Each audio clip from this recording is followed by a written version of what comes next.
ભરૂચના શહેરના એક વિસ્તારમાં રહેતી સગીરાનું એક વ્યક્તિ અપહરણ કરી લઈ ગયો હતો। આ અંગે ભરૂચ શહેર એ ડિવિઝન પોલીસ મથકમાં ગુનો નોંધાતા પોલીસે ગણતરીના દિવસોમાં દાહોદ ખાતેથી ભોગ બનનાર અને આરોપીને ઝડપી પાડી કાયદેસરની કાર્યવાહી હાથ ધરી છે।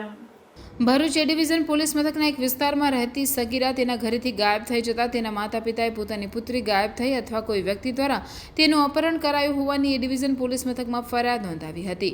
આ મામલાને ગંભીરતાથી લઈને પોલીસ ઇન્સ્પેક્ટર વીયુ ગડરિયાએ તેમના તમામ સ્ટાફને આ મામલે ઝીણવટભરી રીતે તપાસ કરવા માર્ગદર્શન આપ્યું હતું, જેથી સર્વેલન્સના માણસોને મળેલ બાતમી અને હ્યુમન ઇન્ટેલિજન્સના માણસોને અને ટેકનિકલ સર્વેલન્સના માણસોએ તપાસ હાથ ધરી હતી। આ સમયે ટીમની માહિતી મળી હતી કે અપહરણ થનાર સગીરા અને તેનું અપહરણ કરનાર આરોપી બંનેને દાહોદ જિલ્લાના વણભોઈ ગામ હાજર છે, જેથી એ ડિવિઝન પોલીસની ટીમ બનાવી દાહોદ ખાતેથી આરોપીને ઝડપી પાડ્યો હતો। પોલીસે તેની પાસેથી અપહરણ થનાર સગીરાને છોડાવી ભરૂચ લાવી તેના વાલીઓને સોંપવામાં આવી હતી, જ્યારે આરોપી સામે કાયદેસરની કાર્યવાહી હાથ ધરી આગળની વધુ તપાસ હાથ ધરી છે।